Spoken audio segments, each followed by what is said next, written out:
श्री गणेशाय नमः. श्री स्वामी समर्थ.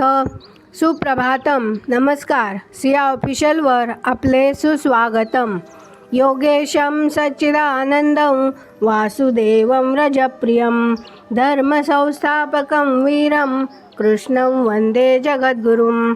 आज आपण महाभारतातल्या पहिल्या खंडातले आदिपर्व पुढे वाचायला सुरुवात करूया. वैशंपायन म्हणाले, राजा जन्मेजया, खोदकाम करण्यात तरबेज असलेला एक कारागीर विदुराचा दोस्त होता. तो पांडवांना एकांतात म्हणाला, मला विदुराने तुमच्याकडे धाडले आहे. खोदणी करण्यात मी सराईत आहे. पांडव जे सांगतील ते कर अशी मला विदुराची सांगी आहे. तुमच्यासाठी मी काय करू? पांडवांच्या मर्जीप्रमाणे जे करावे लागेल ते तू अगदी निर्भयपणाने कर असे विदुराने मला गुप्तपणे सांगितले आहे. तुमचे कोणते काम करू? वद्य पक्षातील चतुर्दशीला रात्री पुरोचन तुमच्या या घराच्या दरवाजालाच आग लावणार आहे. पुरुषश्रेष्ठ पांडवांना त्यांच्या आईबरोबर जाळून मारावयाचे असा त्या दुष्टबुद्धी दुर्योधनाने पक्का निश्चय केलेला आहे. युधिष्ठिरा, वारणावताकडे येण्यासाठी तुम्ही निघालेले असता विदुर तुमच्याशी म्लेच्छ भाषेमध्ये काहीतरी बोलला आणि ठीक आहे असे तू देखील त्याला उलट म्हणालास. एवढ्यावरून या खुणेवरून मी विदुराच्या भरवशाचा मनुष्य आहे हे तुझ्या ध्यानात येईल.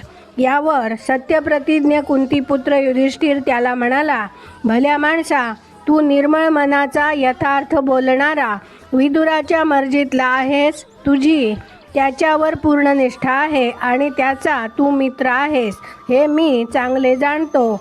विदुर दूरदृष्टीचा प्रज्ञावंत आहे आणि कोणतेही अवघड काम कसे साधावे याची त्याला माहिती नाही अशी एकही युक्ती नाही. तू विदुराला जसा तसाच आम्हालाही आहेस. विदुरामध्ये आणि तुझ्यामध्ये आम्ही कसलाही भेदभाव मानित नाही.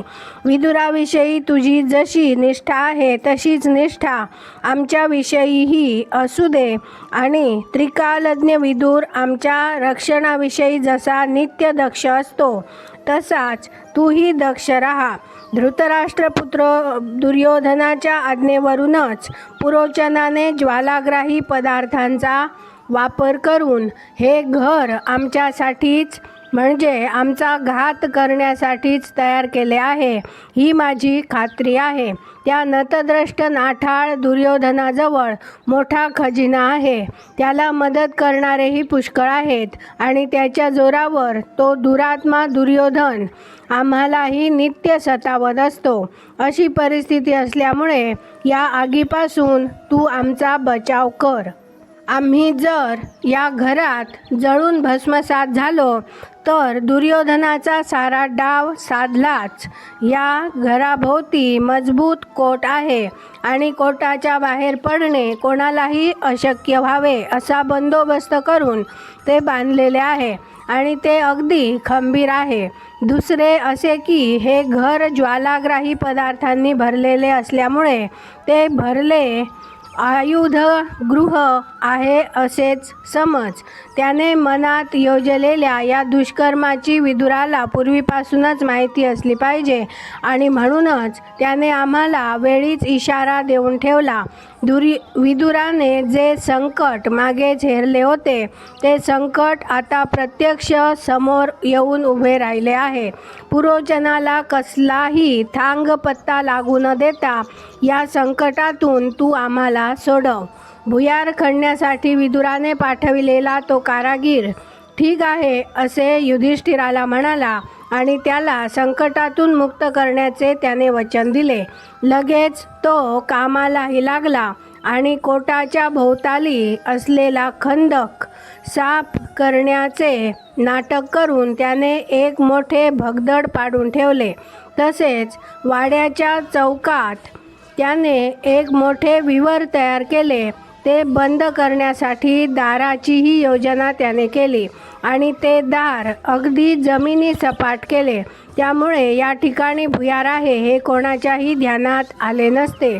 पुरोचनाला हा सारा डाव कळू नये म्हणूनच त्या कारागिराने भुयाराचे तोंड पूर्णपणे झाकून टाकले आणि तो दुष्टबुद्धी पुरोचन सदा सर्व काळ वाड्याच्या दरवाजापाशी ठाण मांडून बसलेला असे. ते पांडव शस्त्रे उशाशी ठेवून त्या वाड्यात म्हणजेच लाक्षागृहात रात्र काढीत असत आणि दिवसा रानामनामधून शिकार करीत भ्रमंती करीत असत. वास्तविक पांडवांचा पुरोचनावर काडी इतकाही विश्वास नव्हता आणि परिस्थितीमुळे ते कमालीचे उद्विग्न होते. पण पुरोचनाला फसविण्यासाठी आपला त्याच्यावर फार विश्वास आहे आणि आपण निहायत खुश आहोत अशी त्यांची बतावणी केली आणि अगदी तोऱ्यातच त्या वाड्यात राहिले. विदुराचा विश्वासू मित्र असलेला भुयार खणणाऱ्या कारागिराला तेवढी पांडवांची मनस्थिती माहीत होती. वारणावतातील लोकांना मात्र यातले काहीही माहीत नव्हते. आज आपण इथे थांबूया.